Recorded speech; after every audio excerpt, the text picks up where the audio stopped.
କାଲି ରାତିରୁ ପରା ତୋର ଦେହ ଭଲ ନାହିଁ ଆଉ ତୁ ସକାଳୁ ଉଠି ଗାଧୋଇ ପାଧୋଇ ଘରର ସବୁ କାମ କରି ସାରିଲଣି ଆଉ ତାଙ୍କୁ କହିଲୁଣି ଟିକେ ଠାକୁର ପୂଜାଟା କରିଦେଇଥାନ୍ତେ। ଝିଅ ଜାଣିଛୁ ତୋ ଭାଉଜ କେମିତିକା କେତେବେଳେ ଉଠୁଛି ସେ ତ ବଡ଼ ଲୋକ ଘରର ଝିଅ ତାର କି କାମ ଯେ ସେଇ ଭଗବାନଙ୍କ ଇଚ୍ଛା ଯାହା ସେଇଆ ହବ। ବାପା କୁଆଡେ ଯାଇଥାନ୍ତେ ବାପାଙ୍କୁ କହିଲୁନି ଔଷଧ ଆଣିଥାନ୍ତେ। ନାଇଁରେ ଝିଅ ମୋର କିଛି ହବନି ମୁଁ ଭଲ ଅଛି ତୁ ଯାଉନୁ ତୋର ପରୀକ୍ଷା ପାଇଁ ପଢାପଢି କରିବୁ।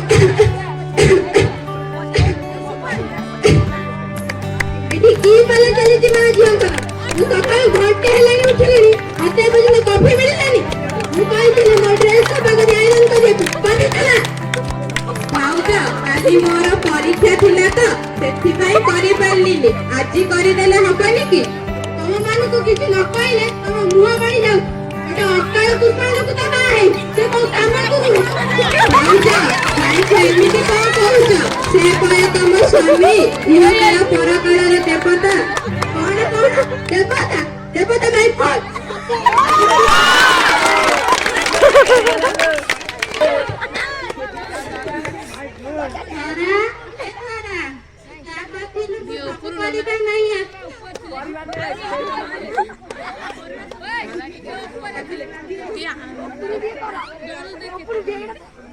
ଆସିଲା ବେଳେ ଗରମ ଗରମ ବରା ଛଣା ହଉଥିଲା ବାକି କରି ନେଇ ଆସିଲି ଖାଇଦେ। ପୁଅକୁ କହିଛି ଆସିଲେ ଔଷଧ ଆଣିବ ଖାଇଦେଲେ ତୋ ଦେହ ଭଲ ହେଇଯିବ।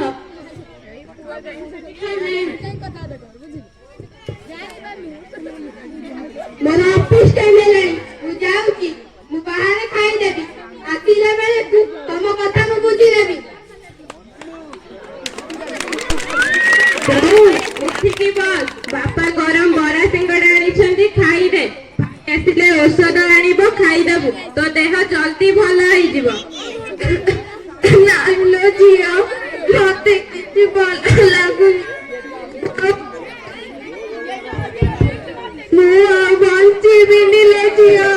ମୋ ଜାଗା କୁଆଡେ ଗଲୁ ମୋ ଜାଗା ମୁଁ ଟିକେ ତତେ ଦେଖିବି ରେ ଜାଗା ତୁ ଆସେ ଟିକେ ଜାଗା ଲୋ ଜାଗା ତୁ ଆସେ ଟିକେ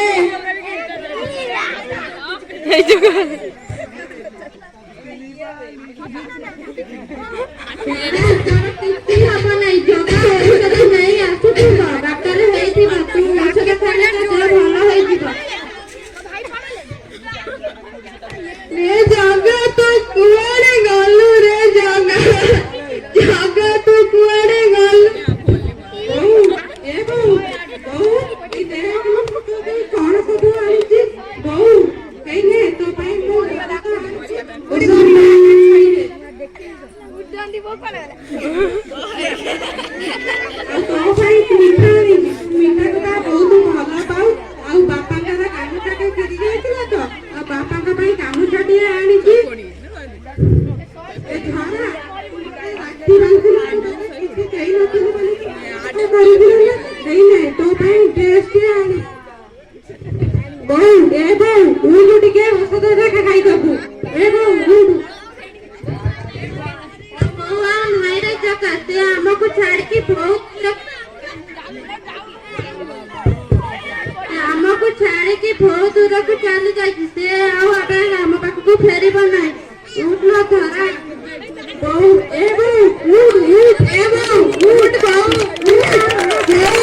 तू का खपे है वो देखो पूरी पूरी ए बहु उठ तो का बापा को कथा भी मानी नहीं तारा परिणाम को आकी भोगुला भाई तारा परिणाम भोगुजी मु आकी मुख हो जाइतला बहु मो स्त्री गोलाम हो जाइछ मो स्त्री को कहूची मु कहिया नहीं करूची मु आकी मुख हो जाइछ